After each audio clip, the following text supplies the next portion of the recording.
දැන් ලොකු හාමුදුරුවෝ හිතාගෙන ඉන්නේ ගිනි තියලා අපිව නවත්තන්න පුළුවන් කියලාද? ඒවනම් වානා හාමුදුරුවනේ. අපි කසිප්පුකාරයෝ. කසිප්පුකාරයෝ පෙලන්නේ කසිප්පු. මොකද්ද මේක මේ පිරිත් පැන් පෙරන්න කියලාද කියන්නේ? ඇයි මේ කෑ ගහන්නේ? මොකද්ද ප්‍රශ්නේ? අපි දැන් නම් හිටියේ නෑනේ හාමුදුරුවෝ මගේ වාඩියට වැඩි අපිට තර්ජනය කරලා යන්න කියලා. අයියා පන්සලට කසිප්පු ටිකක් එවන්න කිව්වම අපි හිටියේ පළතුරු හැම ඔක්කොම දාලා සුපිරටම පෙරන්න කියලා. මං තර්ජනය කරා. කවුද කිව්වේ? ඇයි කිව්වේ? මොකද ගමට ගින්දර දුන්නොත් අපිටත් ගින්දර හම්බ වෙනවා කිව්වේ. හාමුදුරුවෝ ඒක කියලා ගියා. එදාම රෑ පොරවල් දෙකක් ඇවිල්ලා මගේ වාඩියට ගිනි තිබ්බා. කවුද ගිනි තිබ්බේ? ගිනි තිබ්බේ හාමුදුරුවෝ. මම හාමුදුරුවෝ කියලා කියන්නේ ඉතින් කවුරු හරි හාමුදුරුවෝ ෆෝම් කරලා යවපු ඇබිත් එවනේ.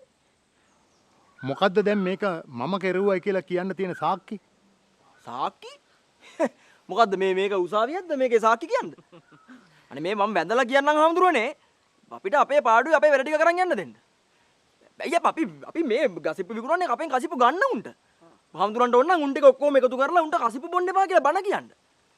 අනික මේ හාමුදුරුවෝ අපේ කසිප්පු වාඩියට ගිනි තිබ්බා කියලා අපි කසිප්පු පෙරන එක නවත්තන්නේ. හරි. මං ගිනි තිබ්බමයි කියමුකෝ. ඇයි මං එහෙම කරන්නේ? ඒක අහන්න ඕනේ හාමුදුරුවන්ගෙන්ම අහගන්න ඒක. කරපුන්නේ ඉතින් ඒවා දන්නේ. හරි. දැන් ඔය ළමයි ආවේ මොකටද?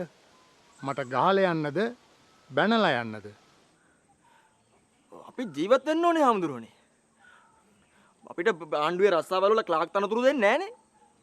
අපි කරන්නේ අපිට කරන්න පුළුවන් දේ. කරන්න පුළුවන් දේ කරන්න තියෙන තැනට ගිනි තියලා ගියාම අපේ ගෙවල් වල මිනිස්සු බඩගින්නට කන්නේ මොනවද? මොනවද මේ වාඩිය ගිනි ගත්ත අලුත අඟුරුද කන්නේ? ආවාසගෙයි හාල් පොල් සිල්ලර ටිකක් ඇති. යන ගමන් ඒව ටික අරන් යන්න. මේ ඔය ළමයි උදේට කාලා දින්නේ. අනේ මේ වැඩක් නෑ හාමුදුරුවනේ. පුබවන්සේ මගේ වාඩියට ගිනි තියලා දැන් එනවා මෙතන පන්සල් බත් ගිල්ලන්න. වාඩියට ගිනි තිබ්බේ නැත්තම් පන්සල් බත් ගිලින්න ඕනේ නෑනේ.